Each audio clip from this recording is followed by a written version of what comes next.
El llano en llamas, de Juan Rulfo. Talpa. Natalia se metió entre los brazos de su madre y lloró largamente allí con un llanto quedito. Era un llanto aguantado por muchos días, guardado hasta ahora que regresamos a Cenzontla, y vio a su madre, y comenzó a sentirse con ganas de consuelo. Sin embargo, antes, entre los trabajos de tantos días difíciles, cuando tuvimos que enterrar a Tanilo en un pozo de la tierra de Talpa, sin que nadie nos ayudara, cuando ella y yo, los dos solos, juntamos nuestras fuerzas y nos pusimos a escarbar la sepultura desenterrando los terrones con nuestras manos, dándonos prisa para esconder pronto a Tanilo dentro del pozo y que no siguiera espantando ya a nadie con el olor de su aire lleno de muerte. Entonces no lloró, ni después, al regreso, cuando nos vinimos caminando de noche sin conocer el sosiego, andando a tientas como dormidos y pisando con pasos que parecían golpes sobre la sepultura de Tanilo. En ese entonces, Natalia parecía estar endurecida y traer el corazón apretado para no sentirlo bullir dentro de ella, pero de sus ojos no salió ninguna lágrima. Vino a llorar hasta aquí, arrimada a su madre, solo para acongojarla y que supiera que sufría, acongojándonos de paso a todos, porque yo también sentí ese llanto de ella dentro de mí, como si estuviera exprimiendo el trapo de nuestros pecados, porque la cosa es que a Tanilo Santos entre Natalia y yo lo matamos. Lo llevamos a Talpa para que se muriera, y se murió. Sabíamos que no aguantaría tanto camino, pero, así y todo, lo llevamos a empujones entre los dos, pensando acabar con él para siempre. Eso hicimos. La idea de ir a Talpa salió de mi hermano Tanilo. A él se le ocurrió primero que a nadie. Desde hacía años que estaba pidiendo que lo llevaran. Desde hacía años. Desde aquel día en que amaneció con unas ampollas moradas repartidas en los brazos y las piernas. Cuando después las ampollas se le convirtieron en llagas, por donde no salía nada de sangre, y sí una cosa amarilla como goma de copal que destilaba agua espesa. Desde entonces me acuerdo muy bien que nos dijo cuánto miedo sentía de no tener ya remedio. Para eso quería ir a ver a la Virgen de Talpa, para que ella con su mirada le curara sus llagas, aunque sabía que Talpa estaba lejos y que tendríamos que caminar mucho debajo del sol de los días y del frío de las noches de marzo. Así y todo quería ir. La Virgencita le daría el remedio para aliviarse de aquellas cosas que nunca se secaban. Ella sabía hacer eso. Lavar las cosas, ponerlo todo nuevo de nueva cuenta como un campo recién llovido. Ya allí, frente a ella, se acabarían sus males. Nada le dolería ni le volvería a doler más. Eso pensaba él. Y de eso nos agarramos Natalia y yo para llevarlo. Yo tenía que acompañar a Tanilo porque era mi hermano. Natalia tendría que ir también, de todos modos, porque era su mujer. Tenía que ayudarlo llevándolo del brazo, sopesándolo a la ida y tal vez a la vuelta sobre sus hombros, mientras él arrastrara su esperanza. Yo ya sabía desde antes lo que había dentro de Natalia. Conocía algo de ella. Sabía, por ejemplo, que sus piernas redondas, duras y calientes como piedras al sol del mediodía, estaban solas desde hacía tiempo. Ya conocía yo eso. Habíamos estado juntos muchas veces, pero siempre la sombra de Tanilo nos separaba. Sentíamos que sus manos ampolladas se metían entre nosotros y se llevaban a Natalia para que lo siguiera cuidando. Y así sería siempre mientras él estuviera vivo. Yo sé ahora que Natalia está arrepentida de lo que pasó, y yo también lo estoy, pero eso no nos salvará del remordimiento ni nos dará ninguna paz ya nunca. No podrá tranquilizarnos saber que Tanilo se hubiera muerto de todos modos, porque ya le tocaba, y que de nada había servido ir a Talpa, tan allá, tan lejos, pues casi seguro de que se hubiera muerto igual allá que aquí, o quizá tantito después aquí que allá, porque todo lo que se mortificó por el camino, y la sangre que perdió de más, y el coraje y todo, todas esas cosas juntas fueron las que lo mataron más pronto. Lo malo está en que Natalia y yo lo llevamos a empujones, cuando él ya no quería seguir, cuando sintió que era inútil seguir y nos pidió que lo regresáramos. A estirones lo levantábamos del suelo para que siguiera caminando, diciéndole que ya no podíamos volver atrás. Está ya más cerca Talpa que Cenzontla. Eso le decíamos. Pero entonces Talpa estaba todavía lejos, más allá de muchos días. Lo que queríamos era que se muriera. No está por demás decir que eso era lo que queríamos desde antes de salir de Cenzontla y en cada una de las noches que pasamos en el camino de Talpa. Es algo que no podemos entender ahora, pero entonces era lo que queríamos. Me acuerdo bien. Me acuerdo muy bien de esas noches. Primero nos alumbrábamos con ocotes, después dejábamos que la ceniza oscureciera la lumbrada y luego buscábamos, Natalia y yo, la sombra de algo para escondernos de la luz del cielo. Así nos arrimábamos a la soledad del campo, fuera de los ojos de Tanilo y desaparecidos de la noche. Y la soledad aquella nos empujaba uno al otro. A mí me ponía entre los brazos el cuerpo de Natalia, y a ella eso le servía de remedio. Sentía como si descansara.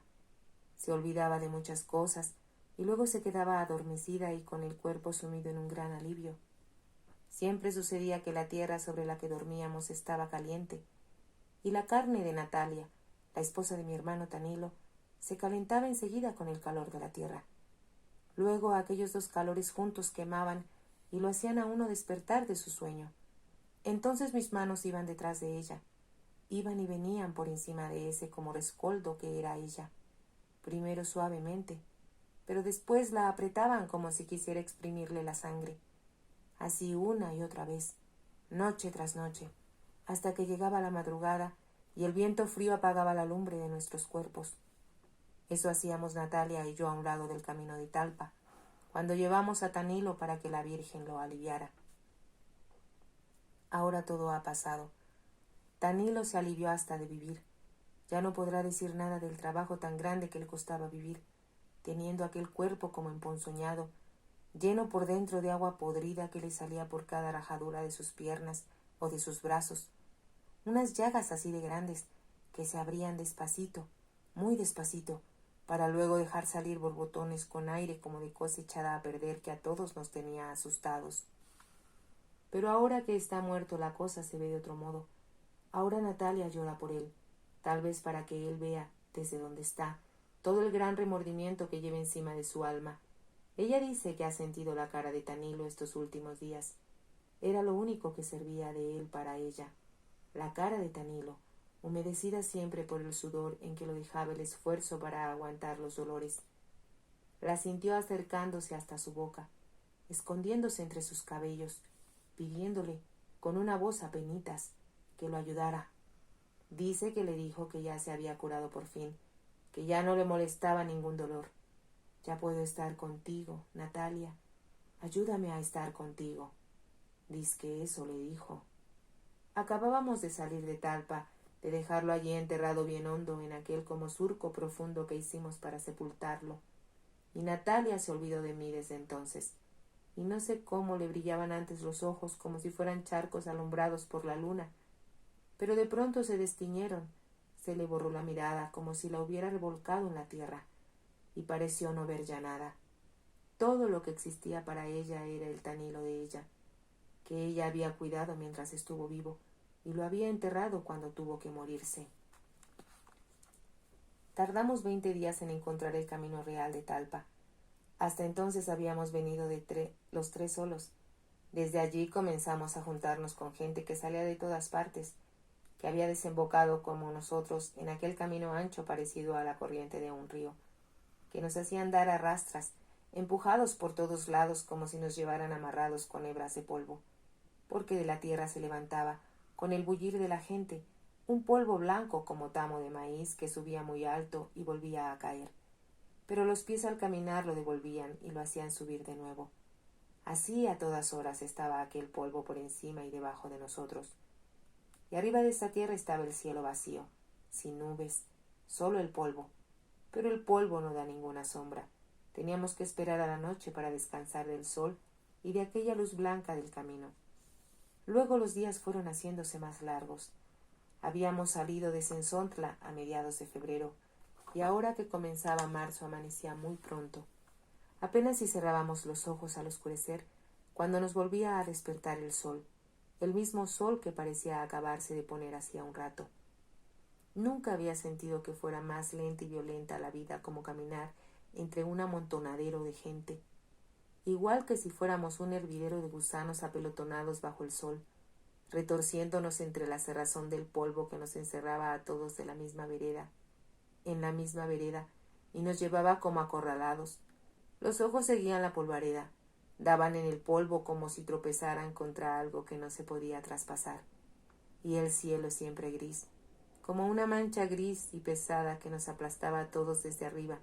Solo a veces, cuando cruzábamos algún río, el polvo era más alto y más claro. Zambullíamos la cabeza acalenturada y renegrida en el agua verde, y por un momento de todos nosotros salía un humo azul, parecido al vapor que sale de la boca con el frío. Pero poquito después desaparecíamos otra vez entreverados en el polvo, cobijándonos unos a otros del sol, de aquel calor del sol repartido entre todos. Algún día llegará la noche, en eso pensábamos. Llegaría la noche y nos pondremos a descansar. Ahora se trata de cruzar el día, de atravesarlo como sea para correr del calor y del sol. Después nos detendremos. Después. Lo que tenemos que hacer por lo pronto es esfuerzo tras esfuerzo para ir deprisa, detrás de tantos como nosotros y delante de otros muchos. De eso se trata. Ya descansaremos bien a bien cuando estemos muertos. En eso pensábamos Natalia y yo, y quizá también Tanilo, cuando íbamos por el camino real de Talpa, entre la procesión, queriendo llegar los primeros hasta la Virgen, antes de que se le acabaran los milagros. Pero Tanilo comenzó a ponerse más malo. Llegó un rato en que ya no quería seguir. La carne de sus pies había reventado y por la reventazón aquella empezó a salírsele la sangre. Lo cuidamos hasta que se puso bueno, pero, así y todo, ya no quería seguir. Me quedaré aquí sentado un día o dos, y luego me volveré a Cenzontla. Eso nos dijo, pero Natalia y yo no quisimos. Había algo dentro de nosotros que no nos dejaba sentir ninguna lástima por ningún Tanilo. Queríamos llegar con él a Talpa, porque a esas alturas, así como estaba, todavía le sobraba vida. Por eso, mientras Natalia le enjugaba los pies con aguardiente para que se le deshincharan, le daba ánimos. Le decía que sólo la Virgen de Talpa lo curaría. Ella era la única que podía hacer que él se aliviara para siempre. Ella nada más. Había otras muchas vírgenes, pero sólo la de Talpa era la buena. Eso le decía Natalia. Entonces Tanilo se ponía a llorar, con lágrimas que hacían surco entre el sudor de su cara, y después se maldecía por haber sido malo. Natalia le limpiaba los chorretes de lágrimas con su rebozo, y entre ella y yo lo levantábamos del suelo para que caminara otro rato más, antes que llegara la noche. Así, a tirones, fue como llegamos con él a Talpa. Ya en los últimos días también nosotros nos sentíamos cansados. Natalia y yo sentíamos que se nos iba doblando el cuerpo entre más y más.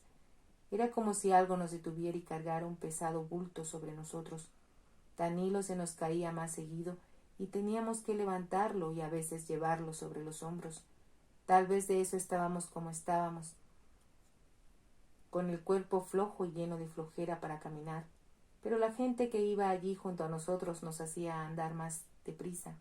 Por las noches, aquel mundo desbocado se calmaba, desperdigadas por todas partes brillaban las fogatas y en derredor de la lumbre la gente de la peregrinación rezaba el rosario, con los brazos en cruz, mirando hacia el cielo de Talpa, y se oía cómo el viento llevaba y traía aquel rumor, revolviéndolo, hasta hacer de él un solo mugido. Poco después todo se quedaba quieto. A eso de la medianoche podía oírse que alguien cantaba muy lejos de nosotros. Luego se cerraban los ojos y se esperaba, sin dormir, a que amaneciera. Entramos a Talpa cantando el alabado. Habíamos salido a mediados de febrero y llegamos a Talpa en los últimos días de marzo, cuando ya mucha gente venía de regreso. Todo se debió a que Tanilo se puso a hacer penitencia. En cuanto se vio rodeado de hombres que llevaban pencas de nopal colgadas como escapulario, él también pensó en llevar las suyas. Dio en amarrarse los pies uno con otro con las mangas de su camisa para que sus pasos se hicieran más desesperados. Después quiso llevar una corona de espinas.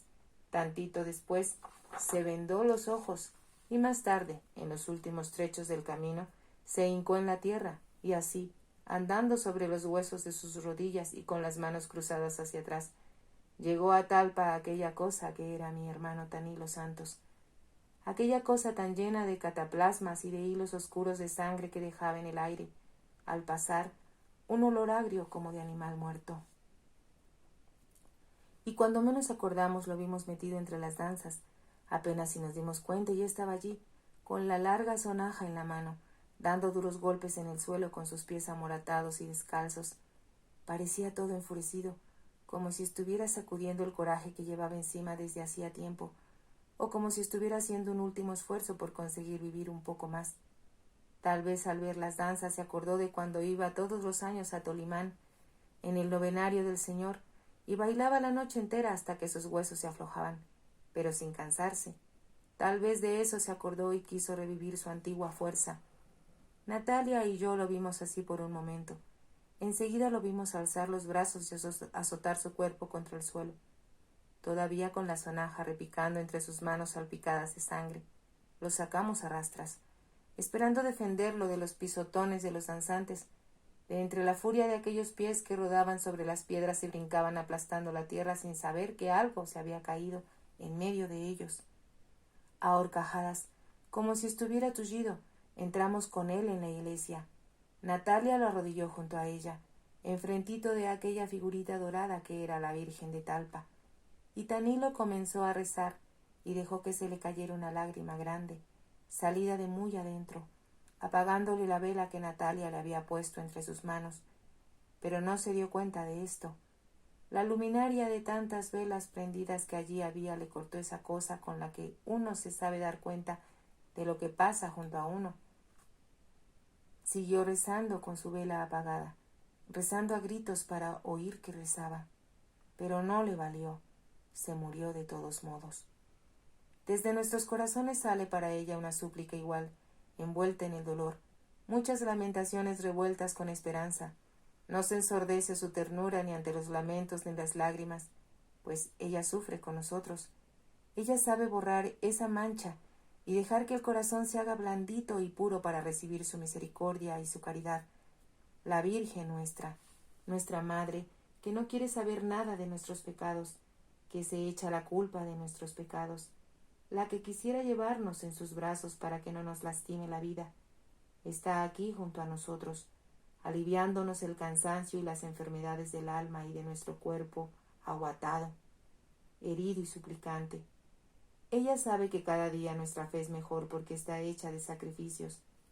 Eso decía el señor cura desde allá arriba del púlpito, y después que dejó de hablar, la gente se soltó rezando toda al mismo tiempo, con un ruido igual al de muchas avispas espantadas por el humo. Pero Tanilo ya no oyó lo que había dicho el señor cura. Se había quedado quieto, con la cabeza recargada en sus rodillas, y cuando Natalia lo movió para que se levantara, ya estaba muerto.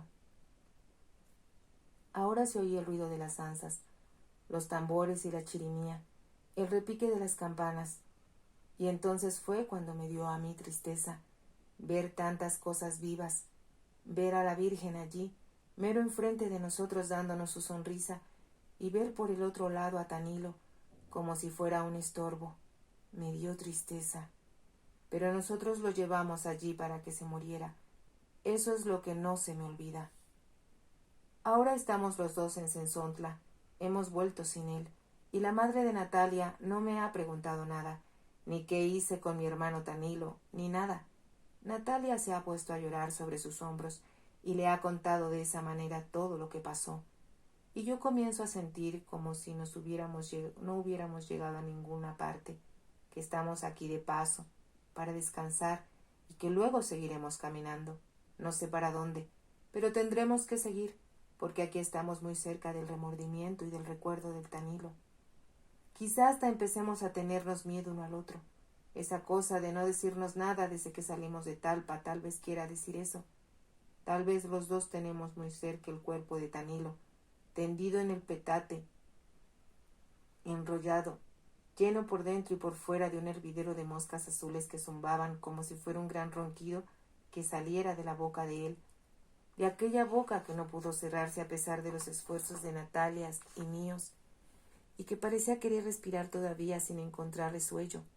de aquel Tanilo a quien ya nada le dolía, pero que estaba como adolorido, con las manos y los pies engarruñados y los ojos muy abiertos, como mirando su propia muerte, y por aquí y por allá todas sus llagas goteando un agua amarilla, llena de aquel olor que se derramaba por todos lados y se sentía en la boca, como si se estuviera saboreando una miel espesa y amarga que se derretía en la sangre de uno a cada bocanada de aire. De eso es de lo que quizá nos acordemos aquí más seguido, de aquel Tanilo que nosotros enterramos en el camposanto de Talpa, al que Natalia y yo echamos tierra y piedras encima, para que no lo fueran a desenterrar los animales del cerro. Si te ha gustado, te invito a que te suscribas, a que me regales un me gusta y actives la campanita para que puedas seguir escuchando muchas más historias. Gracias.